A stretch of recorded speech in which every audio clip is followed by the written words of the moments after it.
O mundo está destruído. Os sobreviventes, agora conhecidos como retirantes, vagam pelas ruínas em busca de um porto seguro. A guerra acabou com a humanidade e continua em todas as partes. Agora, cada dia é uma luta pela sobrevivência. Criado por Felipe Coelho e Gabriel Freitas, Projeto NES é o filme de hoje do Curta Unesp.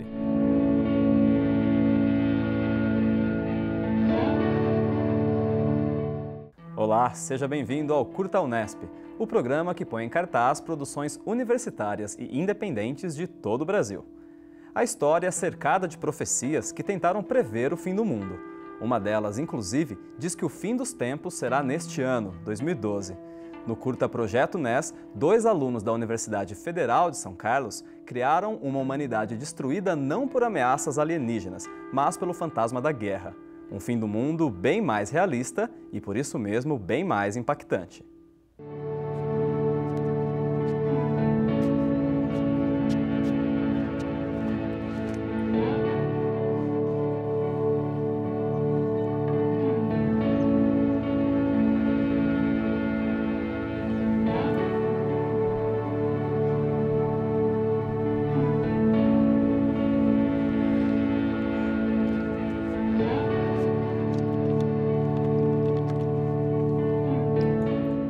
Para descobrir como o filme foi feito e saber a motivação por trás desse tema, nós recebemos o produtor e roteirista, o Felipe Coelho, e também o diretor, o Gabriel Freitas.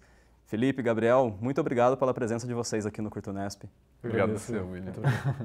E eu gostaria de saber de vocês, para começar, como surgiu a afinidade de trabalho de vocês, porque vocês têm uma harmonia muito grande de trabalho juntos. Bom, a gente tem gostos parecidos. A gente tem uma forma de trabalhar que é complementar e fizemos o mesmo curso, estamos na mesma sala, então isso ajudou muito nos 2 projetos no qual a gente teve uma colaboração maior, uma colaboração mais decisiva. Como que nasceu a ideia do Projeto NES? Como que nasceu a sementinha desse projeto? Na nossa forma de trabalho, como eu disse, complementar, a gente chega para conversar quando a gente está ali para... você teve uma ideia, você pensou sobre alguma coisa? Ah, sim, vamos conversar, tal. E geralmente funciona assim, ele vem com a motivação, vamos fazer alguma coisa, o que você pensou? Do nada. Eu digo alguma coisa, ele também. Depois nós temos uma primeira reunião, no qual ele mais fala e eu mais anoto e digo isso sim, isso não. Meio que um brainstorming, assim, ideias idiotas, ideias legais. A gente vai filtrando, assim, rola um monte de informações. Uhum. Ele fica quieto, praticamente anotando lá. Aí depois ele vem, escreve, vai na casa dele, escreve, dentro de um prazo que a gente se propõe. E posteriormente eu chego a ler o roteiro, vejo o que é legal, o que não é, tipo, procuro ver em termos de estrutura, em termos de técnica. Dou para ele, o roteiro ele torna a ler, a reescrever também, e até a gente filmar. Que geralmente ele dirige, porque ele tem uma capacidade nata para dirigir, e eu prefiro fazer a produção porque é o que eu gosto, realmente. Não sei se tenho tanta capacidade, mas é o que eu gosto de fazer. E a história do Projeto NES, a primeira ideia, nasceu da onde? De onde vocês tiraram falar sobre essa pessoa que está sozinha na humanidade depois da destruição? Numa dessas reuniões, que no caso foi a reunião que acabou, a primeira das reuniões que acabou chegando no Projeto NES, o Gabriel me disse que estava com a ideia de falar sobre um homem sozinho que vaga por um ambiente desolado. Então começou aí e diz bastante do que ficou no projeto final. Algumas coisas, várias coisas entraram e depois acabaram saindo, mas essa essência acabou ficando. Que contribui muito para a beleza do filme, porque é uma pessoa sozinha vagando. Acho que não tem uma lógica de onde ele surgiu. Talvez tenha, mas eu não consigo recordar isso. Mas acho que é um tema que me atrai, talvez atraia ele também. E seria uma coisa interessante de filmar, assim, desde que, sei lá, somos estudantes, a gente procura filmar coisas que são desafiadoras, que a gente vai conseguir acrescentar uma coisa no nosso aprendizado e tudo mais. E essa temática de tentar fazer um homem viajando no mundo apocalíptico e tal, meio que foge do padrão, assim, de repente fazer alguém da nossa classe social, da nossa idade, vivendo no mundo escolar e tudo mais, que é tipo, que normalmente segue a tendência, né? Como é um desafio maior, pra gente parece mais interessante em termos de aprendizado. Filmes sobre o fim do mundo se tornaram tão populares que são praticamente um subgênero dentro da ficção científica. Vamos ver como a sétima arte tem retratado o fim dos tempos. Não importa se é uma aventura, um romance ou uma comédia. Os filmes desastre se tornaram um subgênero lucrativo e de público fiel no cinema. 2012, por exemplo, arrecadou mais de 700 milhões de dólares em bilheteria no mundo inteiro. O Curta Unesp assistiu a vários desses filmes e traz a receita de um filme catástrofe. Regra número 1. Abuse de explosões. Tudo pode voar pelos ares, até símbolos mundiais. Regra número 2. Crie confusão. Muita confusão. Histeria coletiva é sempre uma boa pedida.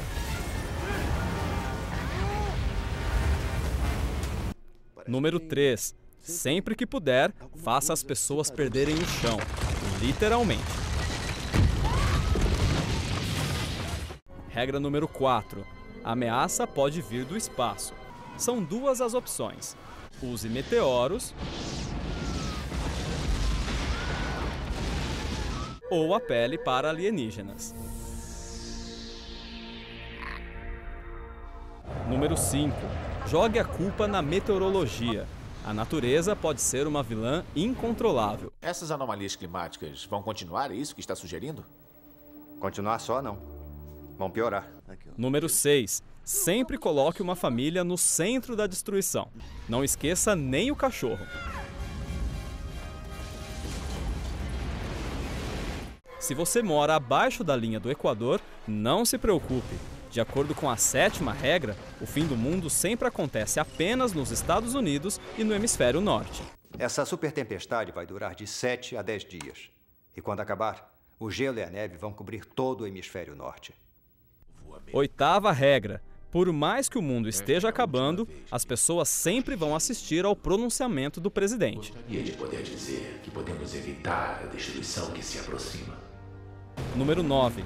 Pode não ter sobrado pedra sobre pedra, mas sempre haverá sinal de celular. É a Lily. Amor, você tá onde? Oi, mamãe. Deixa eu falar com o papai, filha. E por último, não se desespere. Os Estados Unidos sempre salvarão a humanidade. Gabriel, diferente do que a gente acabou de ver agora, o projeto NES ele traz a abordagem do fim do mundo, do fim da humanidade, mas ele não apela para essas viagens, para alienígenas, para uma grande produção. Ele faz isso de uma forma muito minimalista até e muito realista. Por que vocês escolheram essa abordagem? Então, a gente tentou conciliar dois aspectos, o aspecto criativo, né, dramático da história, e o aspecto de produção também. A gente não tinha recursos para fazer uma grande produção, cheia de efeitos especiais e tudo mais. E o aspecto criativo acho que foi uma coisa mais crua, assim, talvez tenta transmitir melhor para quem está assistindo o sofrimento do cara, não chama tanta atenção para efeitos e artifícios, que na minha opinião são meramente suportes para a história, assim, não tem que chamar atenção para isso, tem que chamar mais atenção para a história, para o drama do personagem. Isso ajudou, inclusive, na hora de você trabalhar o personagem no roteiro, Felipe? Sim. Eu acho que a partir do momento que você parte de uma coisa que a essência dela é simples, você pode criar bastante, você tem chance de passar um realismo, que no caso era um dos objetivos. Porque você não tem um pressuposto muito mirabolante, né? É uma coisa mais singela, mais verdadeira também. O resultado disso pode ser verdadeiro ou não, mas a premissa é. E, Gabriel, a fotografia daí que vocês escolheram para fazer esse filme, que ela é bastante acinzentada, ajuda a criar esse clima todo que vocês queriam, tanto desde a concepção quanto no roteiro? Acredito que sim. Acho que tanto a fotografia quanto o tratamento de cor, né, que é o que dá o acinzentamento na fotografia, quanto a arte, o som do NES foi inteiramente projetado para criar essa atmosfera, esse isolamento, essa solidão do personagem. Não acho que a fotografia é mais ou menos que os outros setores do nosso curta, mas acho que é tão importante quanto eles. Sim, ela ajuda, ela é mais um elemento para compor esse quadro realmente, né? Ah, sem dúvida. No próximo bloco, nós continuamos o bate-papo sobre o Projeto NES e ainda hoje você confere o curta-metragem na íntegra. Fique ligado no Curta Unesp.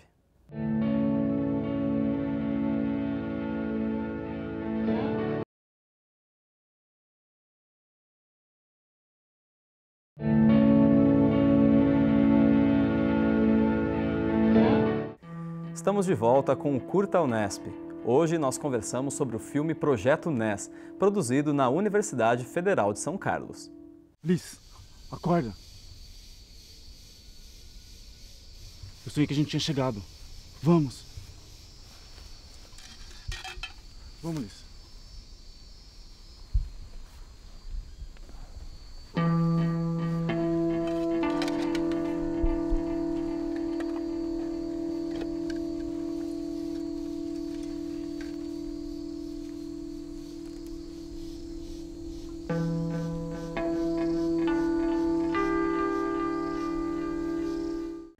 Felipe, onde foram feitas as gravações do Projeto NES?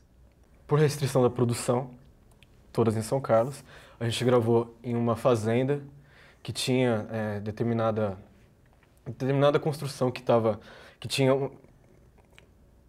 meio quebrada, meio abandonada, assim, então dava um clima muito bom. A fazenda tá ok, mas essa determinada parte dela, tinha isso. A gente gravou também em uma casa abandonada dentro da cidade de São Carlos.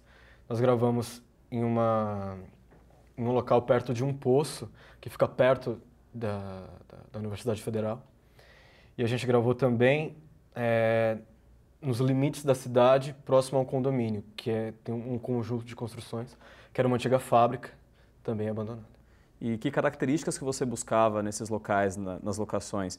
Parece que ser abandonado já era um pouco um pré-requisito, né? Já era um requisito porque eu achava, e é verdade, que isso iria facilitar bastante o nosso trabalho, porque a gente teve um período para poder filmar e para poder fazer a pré-produção, vamos dizer assim, que não permitiria, por exemplo, nem construir um cenário inteiro que desse a sensação de ruínas, mas assim, também baseado na premissa que a gente tinha de tentar se manter próximo à realidade, a como as coisas aconteceriam. Então, assim, esses lugares ficaram dessa forma devido à ação humana e devido ao tempo. Não foi nada programado, então isso é bem real.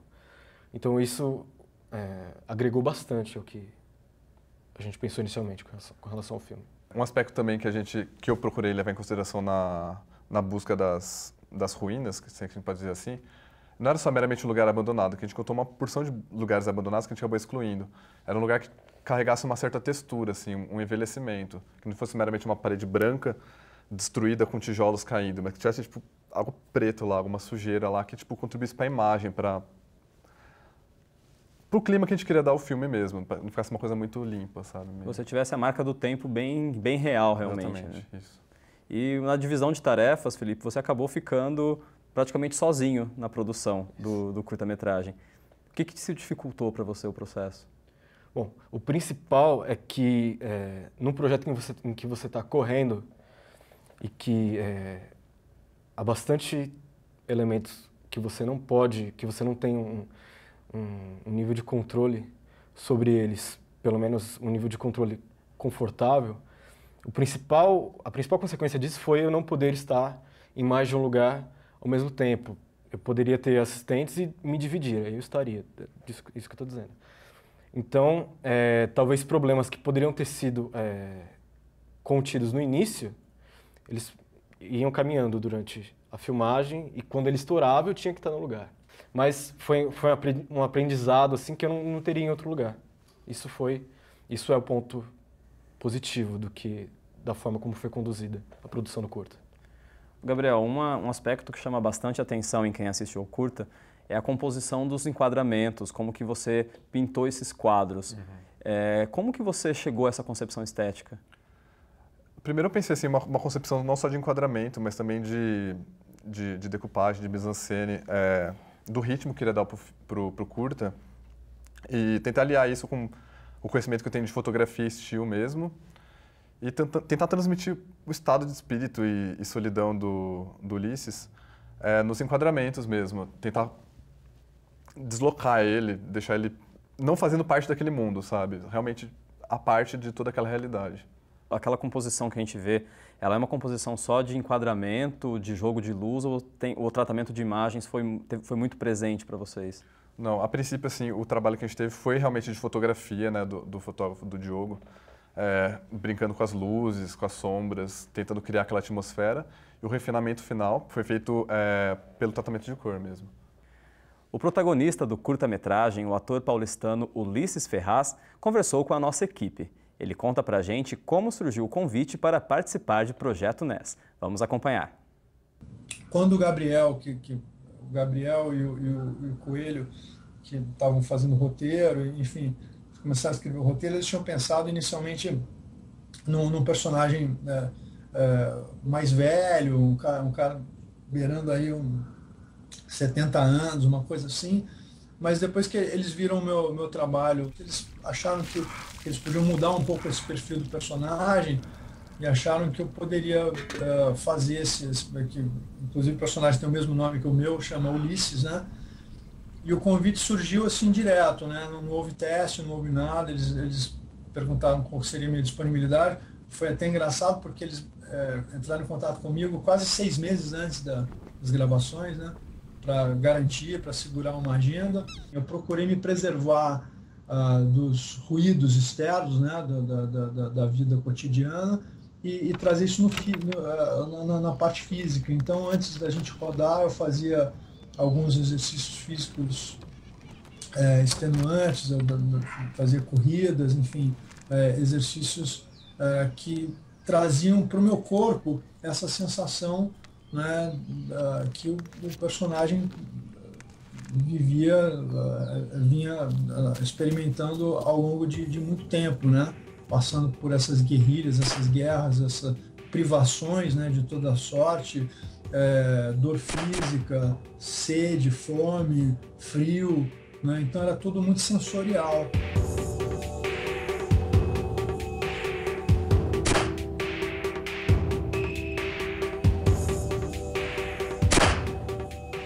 Olha, o curta-metragem é um grande desafio para o ator, porque você tem pouco tempo, né, para você contar uma história. E quando você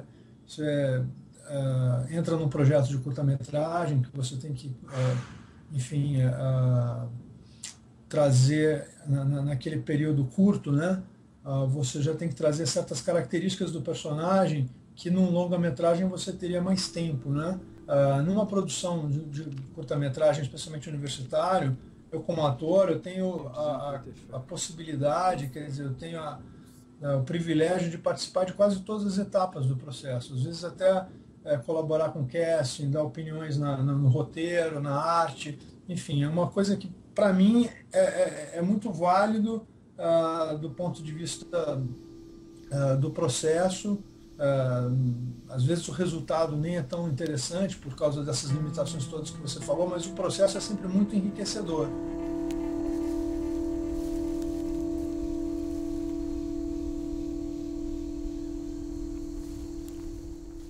Gabriel, quando a gente assiste o Projeto NES, a gente percebe que tem uma diferença entre várias sequências. A gente tem algumas sequências que têm um ritmo mais alongado, em que você tem umas cenas um pouco mais contemplativas, e a gente também tem algumas sequências em que elas são umas sequências de ação, então elas são mais ágeis. Uhum. Qual que é a diferença na hora de planejar sequências que são tão diferentes? Então, primeiro eu estudo, né, as referências para cada tipo de cena, eu vejo filmes, pauso eles, procuro estudar realmente tipo, as minúcias e o que o diretor pensou enquanto estava fazendo aquelas cenas, a parte da montagem. E depois eu decupo ela tentando manter uma coerência entre as duas, uma coesão entre elas, de acordo com a proposta geral do filme. Você chega depois a conversar com o editor que vai fazer a montagem do filme, para que ele também pense, equilibre também essas sequências? Sim, o editor do filme, no caso, foi o Eric, ele foi também meu segundo assistente de direção. Então ele acompanhou de perto todo esse processo de decupagem, então ele estava ciente do trabalho dele lá. É bom que então na hora da captação ele já conseguia até imaginar o ritmo que ele poderia dar para isso na edição. Ah, com certeza. E Felipe, queria saber de você, a gente já comentou que você ficou praticamente sozinho na produção do curta. Você teve alguns momentos em que você teve que gerenciar alguma crise, alguma coisa, um imprevisto muito grande que vocês não estavam prevendo? Tá. Crise, na verdade, tinha o tempo todo. Mas teve um momento que eu acho que é um momento que diz bastante sobre o que a gente estava passando, porque foi um momento em que o problema se agravou. A gente estava nessa casa abandonada, dentro da cidade, a gente chegou para filmar à tarde, a gente já tinha filmado de manhã, estava um sol muito forte, o dia inteiro o céu ficou muito limpo, assim. A gente começa o trabalho de preparação da iluminação, preparação dos objetos de arte. Então, o Diogo Costa Pinto, o fotógrafo, ele bolou um esquema em que os espelhos estariam presos no teto, a luz vem de baixo, eles iriam iluminar. Então, estava um esquema muito, muito interessante, assim. A gente levou o gerador para a cena, então o gerador estava lá, fiação para construir, né, uma fogueira que teria e tal. No fim da tarde começa a chover, mas torrencialmente. Então, começa a molhar a câmera, começa a molhar a papelada que estava, os objetos, a fiação. O pessoal não sabe o que fazer, a gente está ali naquele lugar sem ter muito para onde ir. A gente teve sorte que a equipe toda manteve a cabeça fria e cada um foi fazer alguma coisa, então a gente cobriu as coisas que davam. As coisas que estavam mais perto a gente foi recolhendo e fizemos um checklist. Foi uma pausa necessária, a gente não esperava, mas assim, a gente conseguiu reverter isso de uma maneira que acrescentou muito ao curta-metragem como um todo. Chegou a estragar algum equipamento, a chuva? Chegou a atrapalhar mais funcionalmente, assim? Funcionalmente não, né, Gabriel? Não, funcionalmente não, mas é que a gente perdeu a locação, né? Aquela locação era uma locação que a gente gostava muito, ela teria acrescentado esteticamente ao curta. A gente foi obrigado a trocar ela por outra, mas funcionou, assim, acho que não foi uma grande crise. E depois do intervalo, você assiste ao curta-metragem Projeto Ness. Continue com a gente.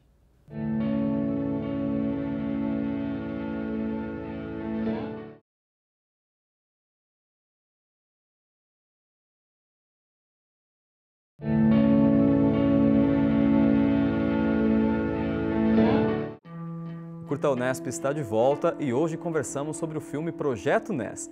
Ele foi criado pelos alunos Felipe Coelho e Gabriel Freitas, da Universidade Federal de São Carlos.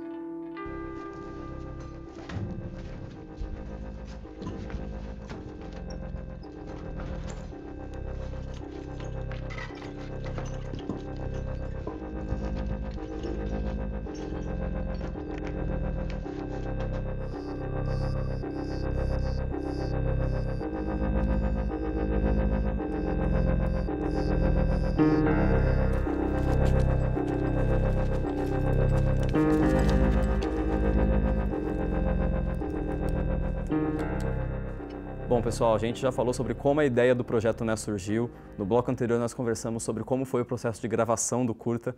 Agora que ele está pronto, que ele está finalizado, ele é aquele curta que vocês tinham na cabeça lá naquele começo? Não. Não, de forma alguma. Acho que ele passou por modificações dele no roteiro, aí durante a gravação, durante a edição, ele se modificou completamente. O que vocês mudariam nele? Se tivesse a oportunidade de mudar, de regravar, eu regravaria ele inteiro, provavelmente, tendo em vista todas as dificuldades, as coisas que deram certo, que não deram, provavelmente regravaria inteiro, reaproveitaria muitas coisas, com certeza. Acho que o que mais impactou mesmo foi as cenas de ação, que a gente acabou, por questão de tempo, de cronograma, a gente deu menos atenção do que deveria, não atenção, mas a gente pôde dedicar menos esmero do que deveria a essas cenas de ação. E agora eu queria ouvir de vocês dois. O curta ele foi feito no meio do curso de imagem e som, na UFSCar. O que ele trouxe de contribuição para a formação de vocês? Com relação à minha parte específica, roteiro e produção, com relação ao roteiro, você deve mesmo investir todo o tempo que você tem na pré-produção para você fazer um roteiro muito bom. E sempre conversar com a equipe. Na parte de produção, me deu habilidades de trabalho sob condições adversas, que eu não teria conseguido em lugar nenhum. Em relação a mim, a parte que mais impactou, assim, que mais ele me me fez aprender foram os erros. Acho que cometi vários e eles vão acrescentando diversos projetos. Acho que eu não aprendi, ainda não estou pronto, mas acho que todos os projetos que eu vou fazendo vão acrescentando mais. E qual que é o destino do Projeto NES agora? Vocês vão encaminhá-los para festivais? O que vocês vão fazer com o curta? A gente está providenciando não um segundo corte, mas um tratamento que condiz mais com o que a gente pensou, inicialmente o que a gente quer, né? Porque nós apresentamos ele para a matéria de realização 2 do professor Maurício Zattoni, só que não ficou exatamente o que a gente queria. A gente está fazendo isso agora e a gente pretende mandar para o festival assim que tiver concluído isso. Talvez um festival que tenha uma temática de ficção científica, uma temática ambiental ou um festival mais geral, assim. E quais são os próximos projetos de vocês agora? TCC está chegando? Então, no TCC a gente não vai trabalhar junto, a gente está em grupos diferentes, mas a gente está planejando já, fazendo um novo roteiro num projeto paralelo, que no caso vai ser fora da universidade. Felipe, Gabriel, quero muito agradecer a presença de vocês aqui no Curta Unesp hoje. Obrigado. E já convidá-los para retornar com os projetos futuros. Claro, obrigado. Na página do Curta Unesp você confere o curta-metragem Projeto NES na íntegra. Não deixe de visitar. Obrigado pela sua companhia e até o próximo programa.